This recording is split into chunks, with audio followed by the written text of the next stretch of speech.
Olá, bem-vindo ao Relaxando.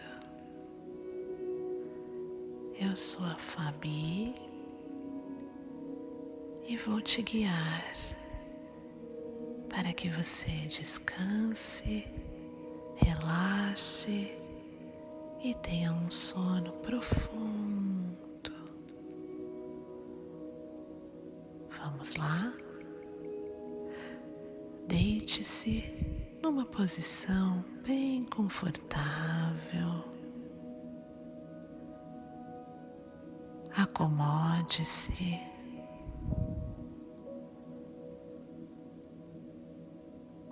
Feche seus olhos. Respire fundo.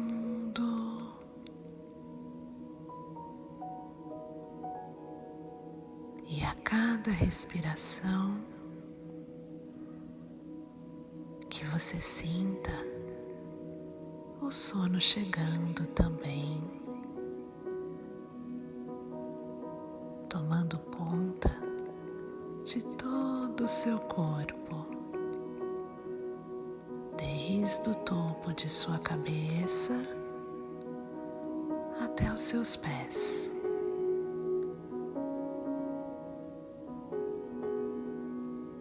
Relaxe.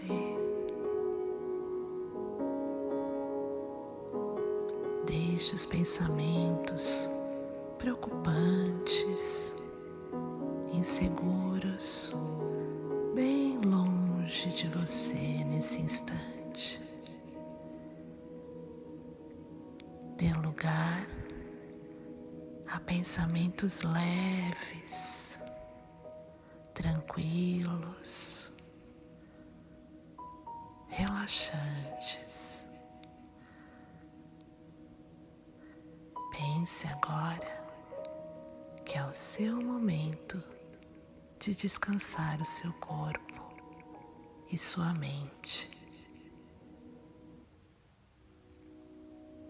Para te ajudar, vou te contar uma história para que você durma tranquilo. A história de hoje se chama A Rainha das Águas. O reino da Pérsia foi há séculos passados governado pelo rei Nebu. Esse rei, que vivia muito feliz governando o povo com sabedoria, um dia ficou cego. Mandou chamar todos os médicos do seu reino, todos os curandeiros, todas as feiticeiras, para lhe darem algum remédio que o curasse. Nada puderam conseguir. Já estava Nebu desanimado e conformado com sua triste vida, quando um dia apareceu uma velhinha pedindo esmola. Sabendo que o rei havia cegado, pediu para lhe ensinar o remédio que o havia de curar. O rei mandou entrar a velhinha, que lhe disse: "Saiba, vossa real majestade, que no mundo só existe um remédio capaz de o fazer recobrar a vossa preciosa vista.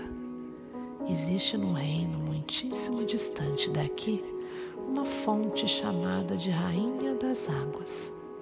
Se alguém conseguir um pouco dessa água e colocá-la sobre os olhos, imediatamente verá tão bem como um pássaro. Mas é muito difícil ir a esse reino. Quem for buscar a água deve se entender com uma velhinha que mora perto da fonte.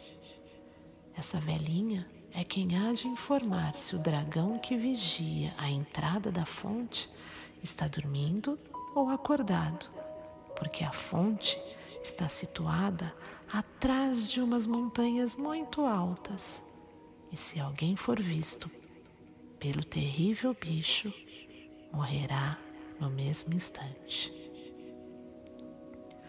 O rei Nebu deu à velhinha grande quantia e retirou-se para os seus aposentos. Mandou preparar uma grande esquadra composta de 200 navios e enviou seu filho mais velho, o príncipe Agar, para buscar a água, dizendo que lhe dava um prazo de 1 ano para estar de volta, aconselhando que não saltasse em país algum para não se distrair, e que, se naquele prazo não voltasse, considerá-lo-ia morto pelo dragão. O moço partiu e, depois de viajar muito, foi aportar a um país estranho e muito rico. Saltou em terra e começou a se divertir a ponto de gastar todo o dinheiro que o levava.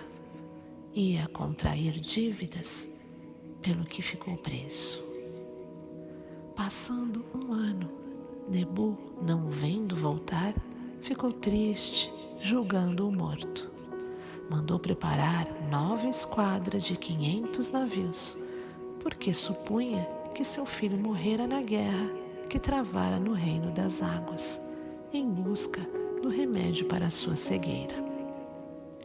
Enviou seu segundo filho, o príncipe André. Fez-lhe a mesma recomendação: se no prazo de 1 ano, meu filho, não estiveres de volta, terei que chorar a tua morte. Partiu André e, depois de muito viajar, aportou ao mesmo país que seu irmão Agar. Aí, fascinado pelas festas, gastou tudo quanto levara, contraiu grandes dívidas e, como seu irmão, ficou preso. Passado 1 ano, vendo o rei que o seu segundo outro filho não voltava, ficou desanimado e sem esperanças de recuperar a vista, pois supunha que André houvesse tido o mesmo fim que o primeiro. Então, o mais moço, o jovem Oscar, que ainda era menino, foi se oferecer para ir buscar o remédio. Agora quero ir eu, meu pai, e se for, garanto que lhe trarei a água. O rei começou a brincar. Como queres tu ir, meu filho? Não vês a sorte de teus irmãos mais velhos? Que é feito deles? Morreram. Como posso eu deixar que faças semelhante viagem? Seria até um contrassenso. O menino tanto insistiu, tanto pediu, tanto rogou, que afinal o rei, para contentar, lhe concedeu a licença pedida. Mandou preparar uma esquadra com 100 navios, menor a que dos outros 2 príncipes, e disse a Oscar que partisse quando quisesse. O príncipe Oscar consentiu e os irmãos, cujo fim era embebedá-lo durante as festas, que se fizessem, ficaram contentes com a decisão do príncipezinho.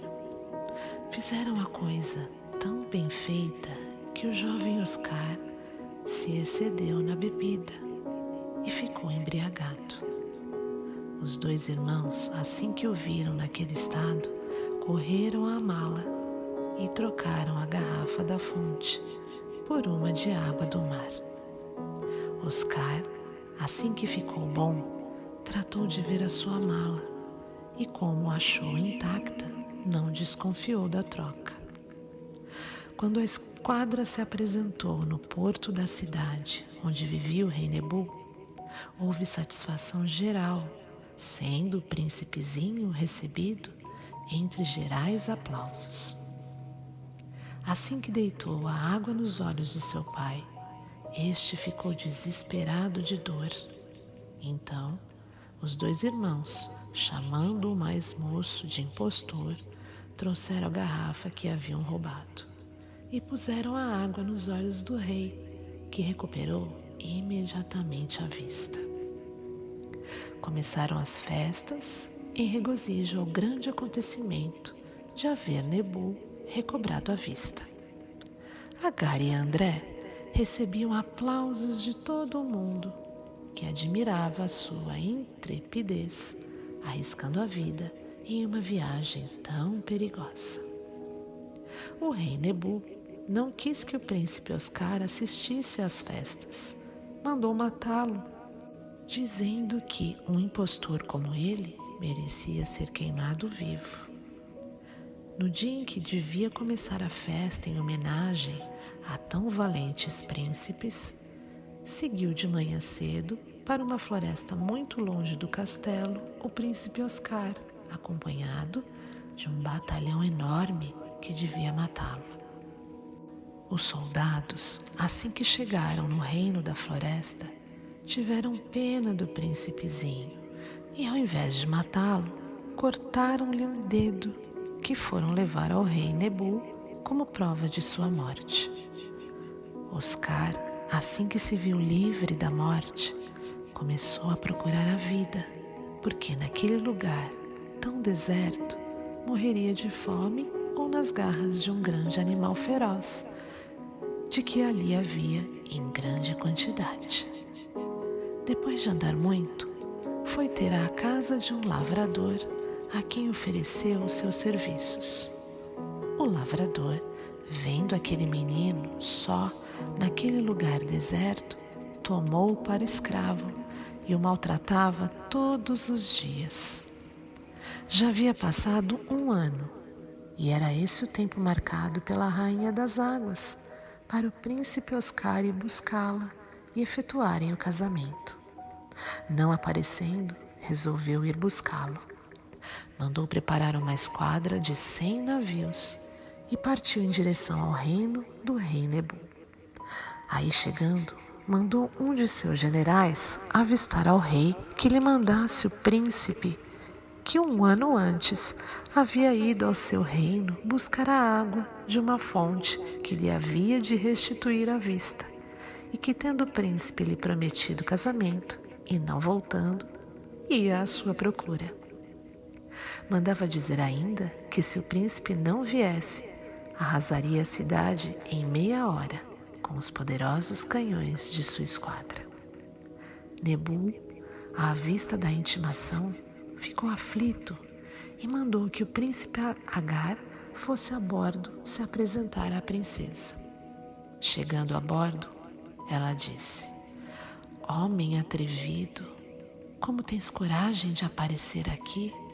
Onde está o sinal que te dei para o nosso reconhecimento?" O príncipe, que não tinha ciência de sinal algum, voltou para a terra, envergonhado de ter feito figura tão triste diante de uma formosa dama. A princesa enviou nova intimação ao rei Nebu, e este, cada vez mais aflito, fez ir seu filho André à presença da princesa. O segundo filho foi tão infeliz como seu irmão. Não tendo o reconhecimento da princesa, voltou envergonhado pelo fiasco que havia feito. A princesa mandou nova intimação à terra, dizendo que, se em 24 horas o príncipe que lhe prometera casamento não lhe aparecesse, mandaria arrasar a cidade e depois incendiá-la. O rei ficou aflitíssimo, pois, não tendo mais nenhum outro filho, esperava com ânsia o prazer marcado para o extermínio do seu povo. Já estava arrependido de ter mandado matar Oscar, quando um dos soldados do batalhão que acompanhou o menino à floresta disse que eles não tinham tido coragem de matar o jovem moço e só lhe haviam cortado o dedo. Quando o rei soube disso, teve um raio de esperança. Mandou emissários por todo o seu grande reino à procura do jovem príncipe Oscar, dando a todo mundo os sinais do moço e prometendo uma grande fortuna a quem o trouxesse ao seu palácio. Pediu à princesa que lhe desse 5 dias de espera, dizendo que seu filho Oscar, que tinha lhe prometido casamento, estava em viagem, mas que já o havia mandado chamar com urgência. A princesa concedeu o prazo pedido, dizendo que mais um segundo não concedia e que se, contados os 5 dias, o príncipe não chegasse, não responderia pela vida de ninguém daquela cidade. Havendo tanta gente a procurar o príncipe Oscar, muito fácil foi encontrá-lo como escravo do lavrador, onde trabalhava todo dia, fazendo serões até alta noite. Quando o lavrador soube que o seu escravo era um príncipe, ficou mais morto do que vivo. Carregou o mocinho nas costas e foi chorando levá-lo ao palácio do rei Nebu. Estava terminado o prazo e a princesa já tinha mandado preparar os canhões para bombardear a cidade, quando o príncipe lhe fez sinal que esperasse, porque ia ter com ela. Assim que o jovem chegou a bordo do navio, onde estava a rainha das águas, colocou o dedo, o anel de ouro. Esta, reconhecendo o príncipe, mandou o general avisar ao rei Nebu que era aquele o seu noivo e que podia ficar descansado, porque não mais bombardearia a cidade e que partiria no dia seguinte com o noivo para o seu reino. O rei convidou então a rainha das águas para vir visitá-lo, porque queria conhecer sua nora. Estavam todos no palácio quando apareceu uma velhinha pedindo uma esmola.